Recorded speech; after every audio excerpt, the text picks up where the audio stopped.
이번 주제는 민주주의의 위기, 검찰 카르텔과 정치의 사법화입니다. 제대로 된 민주주의는 모든 사람에게 안녕과 행복을 추구하는 것이라고 본다. 특권을 가진 소수가 아니라 다수를 위한 민주주의 말이다. 만약 제대로 된 민주주의가 실현된다면 우리들이 기대하는 세상이 가능할 것이다. 그렇다고 최대 다수의 최대 행복을 무조건 선이라고 여기는 공리주의를 말하는 것이 아니다. 누가 도전적으로 지금 한국은 진정한 민주주의 국가인가? 라고 묻는다면 대부분 사람들의 답은 아니라고 말할 것이다. 그 이유는 여전히 한국 사회에는 민주주의를 저해하는 장애물들이 존재하기 때문이다. 오늘 필자가 말할 기득권 카르텔과 정치의 사법화도 여기에 해당된다. 먼저 카르텔에 대해 짚어보자. 카르텔은 검찰 카르텔, 정치 카르텔, 교육 카르텔, 기업 카르텔, 언론 카르텔 등으로 기득권 카르텔이다. 현재의 대한민국은 카르텔 공화국이라고 해도 과언이 아니다. 이런 카르텔이 해체되지 않는 이상 민주주의는 공회전될 수밖에 없을 뿐더러 정의와 평등도 보장할 수 없다. 경향신문 8월 22일자에는 2분기 소득 상위 20%와 하위 20%의 가계소득 격차가 5.3배를 기록해 2003년 통계 작성 이후 역대 최대의 양극화를 기록했다고 보도한 바 있다. 그리고 스카이 대학의 41%가 고소득 자녀라고 한다. 이건 역시 기업과 교육이 기득권의 카르텔 구조에서 벗어나지 못했다는 반증이다. 특히 검찰의 카르텔은 보수 독점적 엘리트 카르텔의 구조이다. 검찰 개혁을 요구하는 SNS나 서초동 150만 집회에서 볼 수 있듯이 검찰의 카르텔은 그만큼 심각한 수준이다. 그래서 국민이 나선 것이다. 검찰은 형사 절차의 주재자와 통치자로서의 막강한 권력을 가지고 있다. 이러한 두 가지 권력을 바탕으로 자신의 특권을 적극 극대화하여 카르텔을 형성해왔던 것이다. 양자의 권력은 상호 보완하면서 상승의 관계이다. 그 결과 검찰 권력에 대한 견제와 감시의 기능은 사라졌다. 검찰 권한을 견제하고 감시하지 못하면 국민의 자유와 인권은 그만큼 축소되기 마련이다. 결국 검찰의 권력이 커지면 커질수록 국민의 인권은 작아질 수밖에 없다. 또한 검찰의 카르텔은 검찰의 권한 남용, 위법 행위, 비리나 부패 등으로 나타난다. 그 흔적들을 여러 사건에서 확인할 수 있다. 미네르바 재판, 노무현 대통령 수사나 KBS 정연주 사장 재판, PD 수첩 재판 등이 바로 그 사례이고 중요한 정치적 사건이 무혐의로 처리하는 것도 이에 해당된다.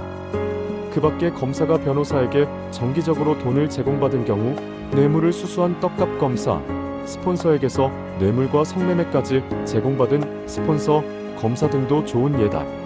이것은 내부 감찰 기능과 외부의 견제와 감시가 없는 검찰의 카르텔에 의해서 일어난 일이다.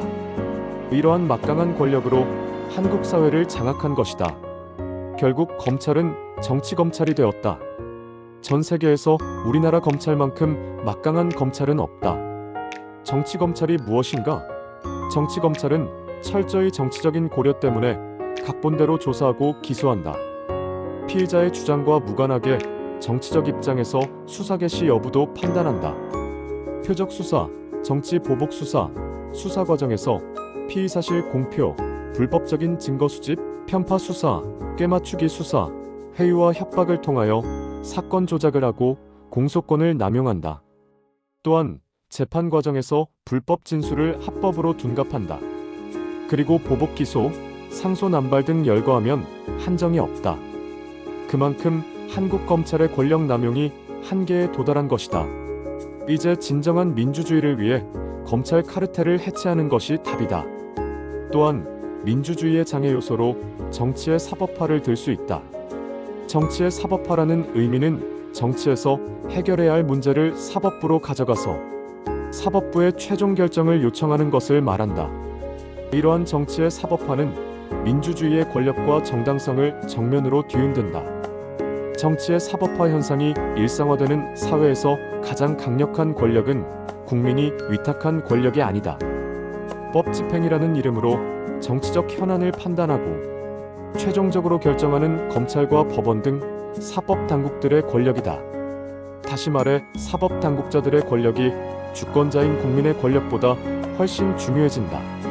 이는 분명한 민주주의의 위기다. 요즘 구호 중 하나인 검찰의 정치화의 원인도 정치의 사법화에 있다. 마치 정치가 법에 검증해야 하는 것처럼 된 것이다. 국가의 중요한 정책 결정이 민주적이고 정치적인 과정을 통해서 결정되는 것이 아니라 최종적으로 사법 과정을 통하여 검증을 받아야 하는 서글픈 현실이 되었다. 정치는 권력 게임이 아니다. 정치는 좋은 사회를 만들기 위한 고귀한 인간의 노력이다. 거기에서는 강자만 있는 것이 아니라 약자도 공존하면서 협력하는 것이다. 그리고 논의하고 토론하면서 만들어가는 것이다. 이것이 민주주의다. 지금 한국 사회는 논의와 토론 과정 없이 극단과 극단의 대립으로 치닫고 있다. 문제는 극단이 또 다른 극단으로 변절하고 치환될 수 있다는 것이다. 그냥 주체만 바뀔 뿐이다. 민주주의는 다른 사람의 의견을 존중하고 인정해야 한다. 민주주의의 삼권 분립도 국가 권력의 집중과 남용을 방지하여 국민의 자유를 보호하는 데 목적이 있다고 본다.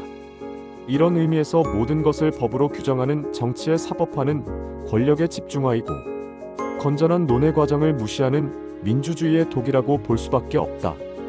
현재 시국은 법조계뿐 아니라 교육계 등 한국 사회의 전반적인 성찰을 요구하고 있다. 우리는 여러 통로를 통해서 한국 사회의 문제가 무엇인지도 명확하게 알 수 있는 듯하다. 우리가 모두 꿈꾸는 대한민국이 나아가야 할 방향도 어느 정도 윤곽이 보인다. 이제는 독재냐 민주주의나 하는 문법은 효용성이 없다. 과도한 권력을 나누는 것이 민주주의이다.